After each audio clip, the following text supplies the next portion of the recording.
menemani teman-teman dalam acara Netizen Bertanya Bunyai Menjawab. Karena kemarin kita sudah berbincang-bincang dengan Pak Yai, sekarang kita ngobrol dengan Bunyai. Dan di sini saya sudah bersama dengan Bunda Anita. Bunda Anita, apa kabar? Alhamdulillah, baik, sehat, Mbak Salwa. Alhamdulillah, masih dengan kesibukan biasanya gitu ya? Alhamdulillah, masih ngajar. Iya. Ya. Jadi teman-teman, Bunda Anita ini merupakan guru saya waktu SMA nih. Beliau merupakan guru yang sangat luar biasa dan saya senang sekali bisa diberi kesempatan untuk bertemu dengan Bunda lagi dalam lain kesempatan hari ini. Alhamdulillah, saya juga senang sekali Mbak Salwa ya, bisa ketemu Mbak Salwa gitu, pangling gitu. Kurang lebih 2 tahun ya kita nggak ketemu ya setelah lulus itu ya. Iya Bunda. Iya, sekarang tambah cantik, energik, sukses lah buat Mbak Salwa ya. Bunda, terima kasih doanya. Jadi Bunda, di sini kita akan membahas tentang sholat nih. Sebelum saya bertanya lebih lanjut tentang pertanyaan netizen, saya ingin menanyakan ini nih Bunda. Sebenarnya pentingnya sholat itu apa sih Bunda? Oh iya, gini Mbak Salwa, sholat itu kan merupakan kewajiban kita ya sebagai seorang muslim dan muslimat ya. Jadi sholat itu adalah sesuatu yang penting sekali. Bahkan dikatakan dalam sebuah hadis itu, awwalu ma yuhasabu yaumal qiyamah as-sholah. Amalan pertama kali yang dihisab oleh Allah itu adalah sholatnya. Fa'in sholukat sairu amalihi. Barang siapa yang sholatnya bagus, maka semua amalannya akan ikut bagus. Fa'in fasada sairu amalihi. Dan barang siapa yang sholatnya buruk, maka semua amalannya akan ikut buruk. Dan sholat ini Mbak Salwa, ini merupakan barometer kecintaan kita pada Allah loh ya. Jadi kalau kita itu pengen ya mengetahui sejauh mana kecintaan kita kepada Allah Subhanahu wa Ta'ala, kita bisa mengukur dengan sholat kita. Kalau sholat kita baik ya, begitu mendengar azan dan ceket berwudu, kemudian segera melaksanakannya ya, syukur dengan berjamaah itu, wah itu berarti insya Allah kecintaan kita terhadap Allah itu bagus. Tapi sebaliknya ketika mendengar azan kok ya kita cuek, malas-malas untuk melaksanakan sholat, bahkan naudzubillah ada yang tidak melaksanakan kewajiban itu, berarti kan kecintaan kita terhadap Allah itu kan buruk gitu kan. Aduh, iya. Tertambah sekali nih Bunda saya sama netizen. Ayo siapa yang di sini waktu dengar sholat masih nunda-nunda, bahkan sholatnya di akhir waktu. Jadi Bunda, memasuki pertanyaan netizen ya. Begini, sewaktu sholat jamaah, misal sholat maghrib gitu, saya telat 1 rakaat. Nah, sewaktu imam salam, saya malah lupa dan ikut salam. Nah, itu nasib sholatnya gimana ya Bunda? Kan kadang kita tuh masih bimbang karena menganggap bahwa sholat itu sudah selesai karena udah gitu. Salam. Iya. Terima kasih Mbak Salwa ya, sebelum saya menjawab pertanyaan ini gitu. Ada sedikit yang perlu saya tambahkan berkaitan dengan sholat ya. Jadi sholat itu Mbak Salwa ya, hukumnya fardu ain. Fardu ain. Atau wajib ain. Ya.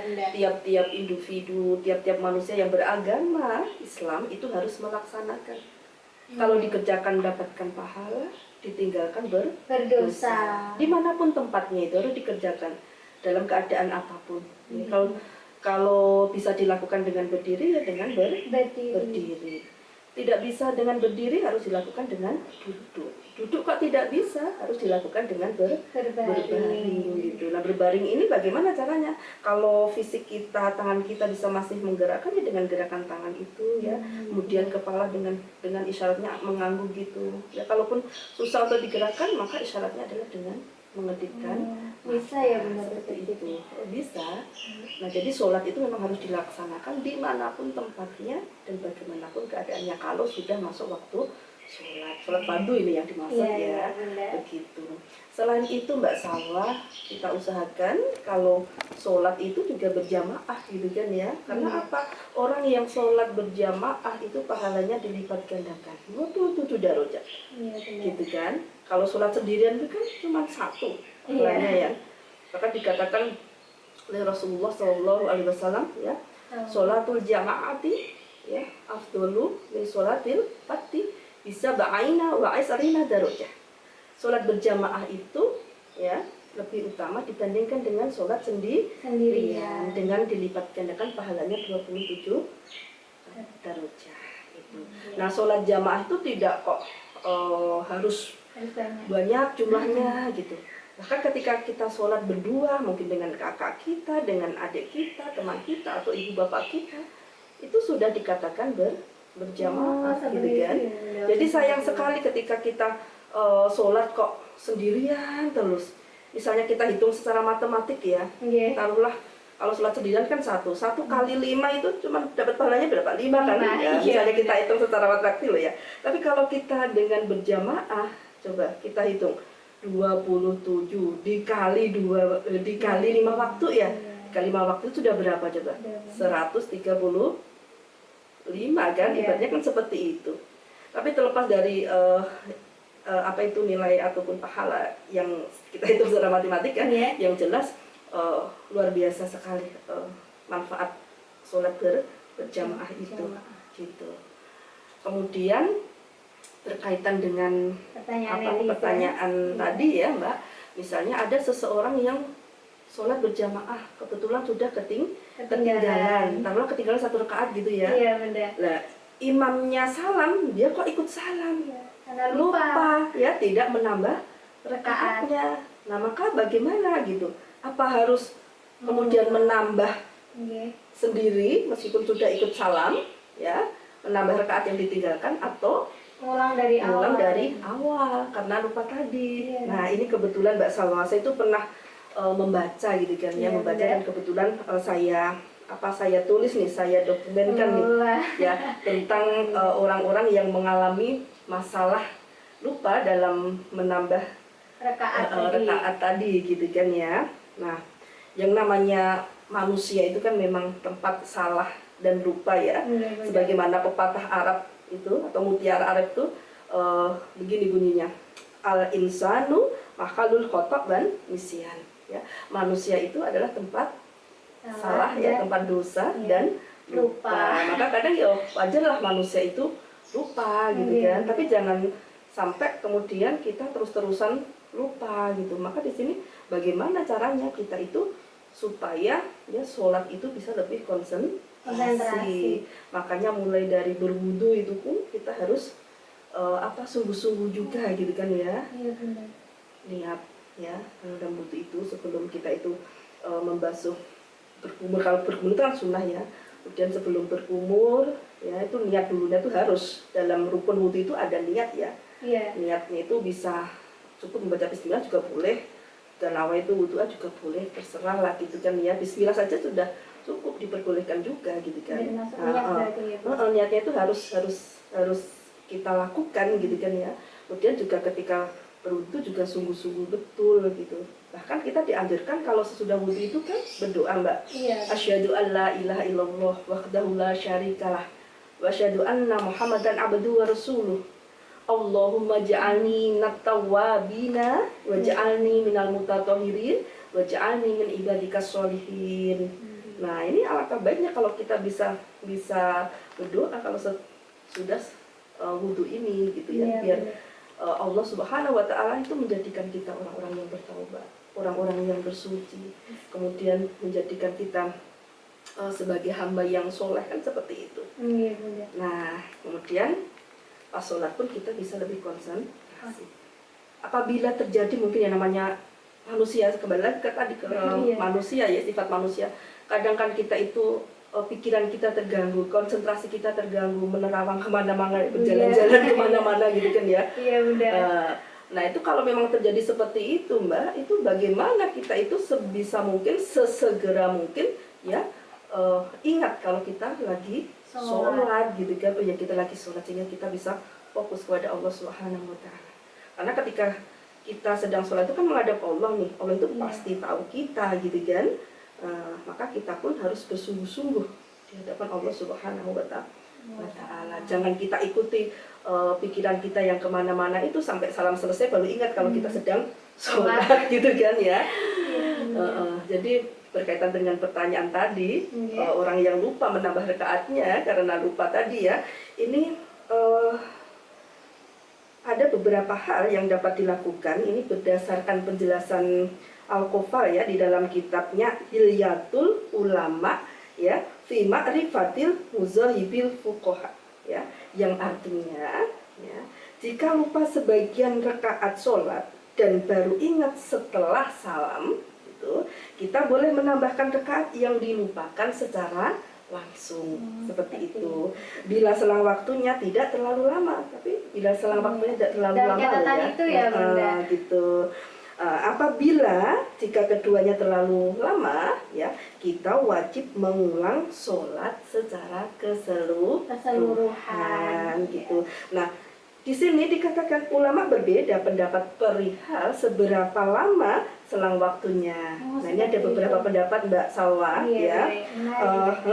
Kalau menurut Abu Ishaq, jika keduanya kisaran durasi 1 rakaat ya, jika jedanya kurang dari durasi 1 rakaat, dia boleh menambahkan bilangan rakaat yang terlupakan gitu. Tetapi bila melebihi kadar 1 rakaat sholat ya, ia diwajibkan untuk mengulang sholat. Nah, pendapat ini juga merupakan pandangan dari Imam Syafi'i gitu. Terus ada pendapat yang kedua nih tentang takaran jeda keduanya ya. Di sini disampaikan takaran jeda keduanya didasarkan pada kebiasaan atau tradisi masyarakat setempat ya. Jadi bila menurut kebiasaan masyarakat durasinya ya, durasi jeda itu sudah terlalu lama, ia harus ya mengulang sholat. Tetapi jika durasinya itu sebentar, ia menambahkan rakaat yang dilupakan tadi. Jadi habis salam langsung habis salam terus baru ingat itu nggak apa-apa, udah langsung nambah rakaat, nggak usah ulang dari awal. Iya, tidak usah. Jadi kalau memang begitu salam, aku kok melu salam ya? Gitu ya. Ingat dia kalau kurang tadi rakaatnya, dia langsung saja berdiri menggenapkan atau istilahnya menambah rakaat yang ya tinggalkan tadi, yang belum, mohon maaf, yang belum ikut ya pas waktu sholat jamaah tadi gitu kan. Taruhlah sholat isya gitu kan ya, sholat isya 4 rakaat ya. Dia ketinggalan 1 rakaat, harusnya kan dia nambah lagi 1 rakaat nih. Tapi karena lupa ya udah ikut salam gitu saja. Begitu salam ingat, loh kok aku kurang 1 rakaat tadi ya gitu, ya udah nambah saja, langsung berdiri.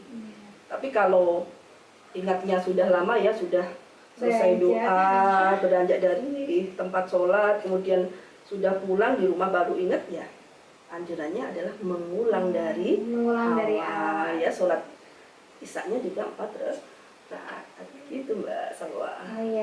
Jadi teman-teman yang lupa kalau sholat, terus kalian ikut sholat berjamaah dan ketinggalan waktu imamnya sholat, imamnya salam malah ikut salam, itu berarti boleh langsung menambah rakaat ya Bunda, dengan catatan tidak lebih dari 1 rakaat. Tapi kalau udah lebih dari 1 rakaat atau mungkin udah beranjak dari masjid contohnya, itu wajib mengulang dari awal gitu ya Bunda. Maksudnya begini Mbak Salwa ya, misalnya jarak loh. Jarak perkiraan gitu ya. Oh aku kok kelingannya kok misalnya diukur itu durasinya sama dengan orang mengerjakan sholat 1 rakaat. Durasinya maksudnya ya.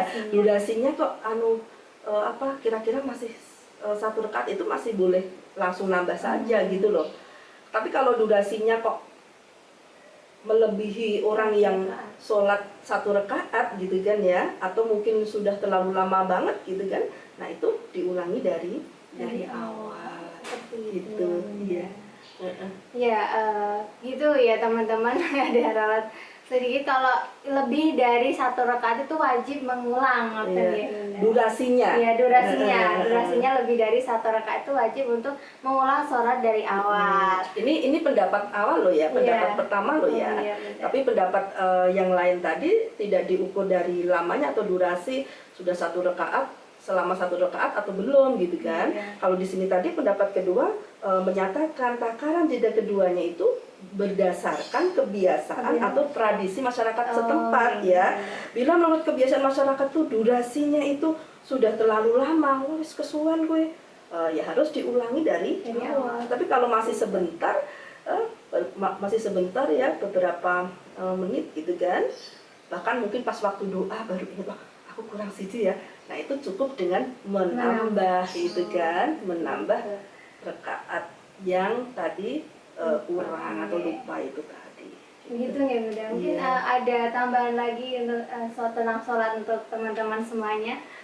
Oke, sahabat-sahabatku yang saya cintai ya, berkaitan dengan masalah sholat ya, sholat ini adalah kewajiban yang harus kita lakukan dimanapun tempatnya dan bagaimanapun keadaannya. Jadi jangan sampai kita tinggalkan, karena keutamaan sholat itu luar biasa. Selain mencegah perbuatan keji dan mungkar, dengan sholat itu ya kita akan mendapatkan cahaya di hari kiamat. Bahkan ketika sholat kita baik ya, semua amalan kita akan ikut baik. Tapi tatkala sholat kita itu jelek, sholat fardu ya ini ya, maka semua amalannya juga akan ikut jelek. Syukur sholat fardu yang kita lakukan ini ya ditambah dengan sholat-sholat sunnah yang dapat istilahnya itu menambah pahala kita, yang dapat menutupi kekurangan-kekurangan sholat fardu. Karena manfaat sholat sunnah yang kita lakukan itu ternyata bisa menutupi kekurangan-kekurangan sholat fardu kita loh Mbak. Oh ya, itu ya, dikatakan Rasulullah gitu. Jadi kalau nanti pas dihisab, dihitung ya, tentang sholat kita kok ada kekurangan ya, kemudian Allah mengatakan, lihatlah apakah hambaku itu melaksanakan sholat sunnah. Kalau dia melaksanakan sholat sunnah ya, sholatnya itu dapat menutupi kekurangan-kekurangan sholat fardu. Jadi sebagai penyempurna gitu ya. Iya, bisa dikatakan seperti itu, menutupi kekurangan-kekurangan sholat fardu. Maka penting sekali gitu ya, kita usahakan tidak hanya sholat fardu saja, tapi juga menambah, mengumpuliti dengan sholat-sholat sunnah gitu ya. Kan banyak nih sholat duha, sholat apa itu? Sholat tahiyyatul masjid, sholat duha, kemudian sholat fajar, tahajud, kemudian sholat yang mengiringi sholat fardu ya, itu qabla dan ba'da gitu kan ya. Itu bagus sekali kalau kita bisa melakukannya gitu. Seperti itu.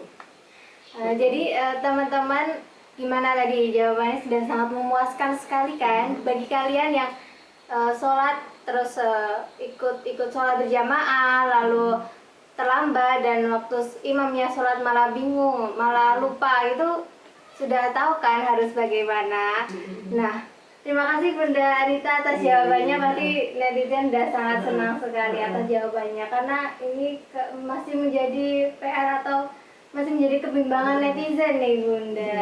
Terima kasih Mbak Salwa, sama-sama ya. Dan satu lagi nih, sholat itu kan kuncinya surga. As-sholatu miftahul jannah ya. Jadi sekali lagi ya, sholat harus dijaga dengan baik-baik. Oh ya, sedikit tadi itu loh yang sholat yang rawatib, saya tadi agak lupa ya, sholat sunnah rawatib ya, itu bagus sekali itu.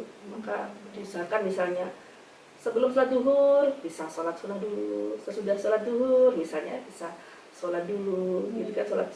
Bisa sholat sesudah sholat duhur kan ada ya. Nah itu ada yang tidak boleh itu apa itu ba'da subuh, sesudah. Aku ada loh ya yang ternyata ini anak-anak yang habis sholat subuh, sholat sunnah ba'da subuh, itu nggak ada. Sesudah asar sama sesudah subuh itu nggak ada. Gitu ya Mbak ya. Iya Bunda. Teman-teman, terima kasih telah menyaksikan episode Netizen Bertanya Bunya yang Menjawab. Saya Salwani Dalmufidah dan Bunda Anita pamit undur diri, dan jangan lupa saksikan terus episode selanjutnya, karena kedepannya kita akan membahas suatu hal yang pastinya menarik dan berhubungan dengan kehidupan kita sehari-hari. Sekian, wallahul muwaffiq ila aqwamit thoriq. Wassalamualaikum warahmatullahi wabarakatuh. Waalaikumsalam warahmatullahi wabarakatuh.